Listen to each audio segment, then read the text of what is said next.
Assalamualaikum warahmatullahi wabarakatuh. Perkenalkan, nama saya Gustiansi Rahman, nomor NPM 202144. Kesempatan hari ini, saya akan mempresentasikan mengenai Pancasila dalam perspektif IPTEK. Beberapa poin dalam presentasi kali ini. Yang pertama ada latar belakang, yang kedua rumusan masalah, yang ketiga, tinjauan teoritis dan pembahasan. Yang keempat, kesimpulan dan saran. Yang pertama adalah latar belakang. Majunya perkembangan IPTEK pada era globalisasi sekarang ini membuat dunia terasa semakin sempit karena segala sesuatunya dapat dijangkau dengan sangat mudah.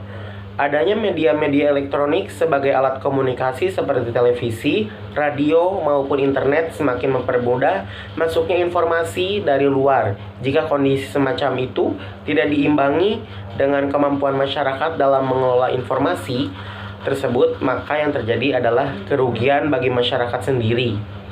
Mereka hanya mampu menerima informasi itu secara utuh tanpa mampu menentukan mana yang berdampak positif dan mana yang berdampak negatif. Indonesia sebagai salah satu negara dengan jumlah penduduk yang besar di dunia harus cepat tanggap dalam hal semacam ini. Besarnya jumlah penduduk di Indonesia tidak cukup menjadi modal untuk memajukan bangsa jika tidak disertai dengan kualitas yang memadai. Salah satu cara untuk mempersiapkan dan mencetak sumber daya manusia yang berkualitas tinggi adalah melalui proses pendidikan. Rumusan masalah. Rumusan masalah di sini ada 4. Yang pertama, apakah dalam perkembangan globalisasi era revolusi industri 4.0 memunculkan perkembangan baru dalam dunia teknologi? Yang kedua, apa dampak positif di bidang ekonomi, politik, sosial, dan budaya? Yang ketiga, apa dampak negatif di bidang ekonomi, politik, sosial, dan budaya? Yang keempat, mengapa Pancasila dalam perspektif IPTEK? Selanjutnya, tinjauan teoritis dan pembahasan. Pengetahuan dan teknologi adalah kesadaran ikhtiar manusia untuk menyelidiki, menemukan, dan meningkatkan nalar dari realitas untuk menemukan rumusan-rumusan pasti. Semua orang membutuhkan ilmu pengetahuan untuk pedoman hidupnya. Ilmu mengarahkan manusia mempunyai kesadaran hidup, mudah memecahkan permasalahan, meningkatkan kualitas dan derajat hidup. Ilmu pengetahuan juga sangat berdampak bagi keahlian individual sebagai perkembangan globalisasi. IPTEK merupakan suatu sumber informasi yang dapat meningkatkan pengetahuan ataupun wawasan seseorang di bidang teknologi. Berkembangnya globalisasi era revolusi industri 4.0 memunculkan perkembangan-perkembangan baru dalam dunia teknologi. Hampir semua orang menggunakan teknologi untuk mempermudah aktivitas individual, kelompok, maupun bernegara. Perkembangan IPTEK ini mempermudah aktivitas kehidupan manusia yang berdampak positif maupun negatif di bidang ekonomi, bidang politik, bidang sosial, dan budaya. Dampak positif di bidang ekonomi seperti produktivitas dunia industri semakin meningkat. Kemajuan teknologi akan meningkat kemampuan produktivitas dunia industri baik dari aspek teknologi, industri maupun pada aspek jenis produksi.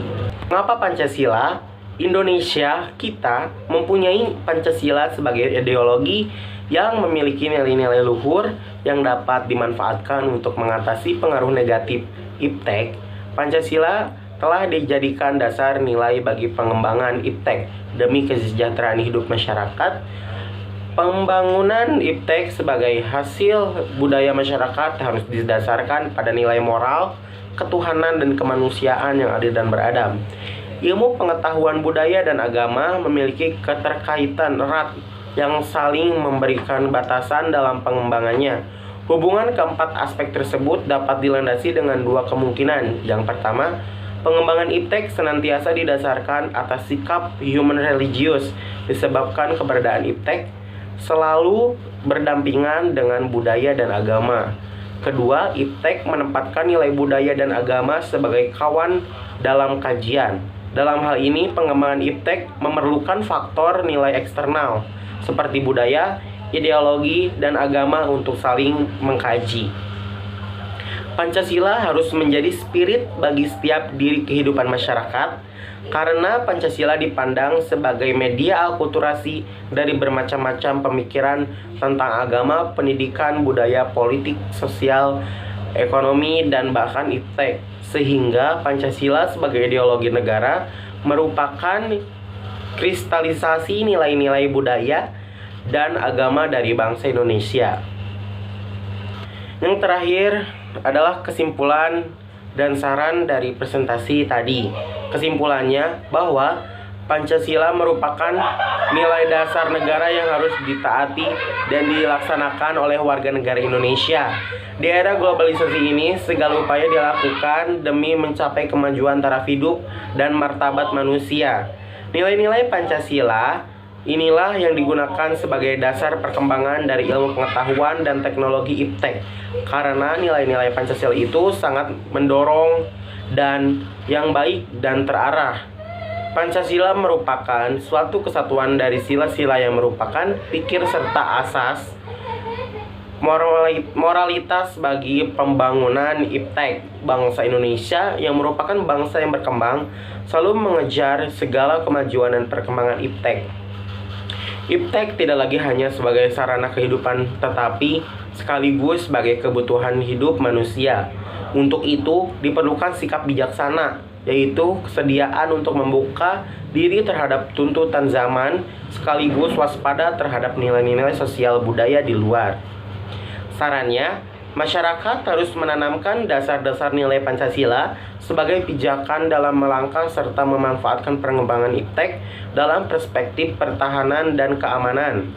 Sebab telah diakui bahwa Pancasila merupakan ideologi bangsa Indonesia, sehingga kedepannya segala perkembangan dan kemajuan iptek yang telah dicapai tidak salah arah dan tepat pada tujuannya. Sekian presentasi saya hari ini. Terima kasih atas perhatiannya. Mohon maaf apabila banyak kesalahan kata. Wassalamualaikum warahmatullahi wabarakatuh.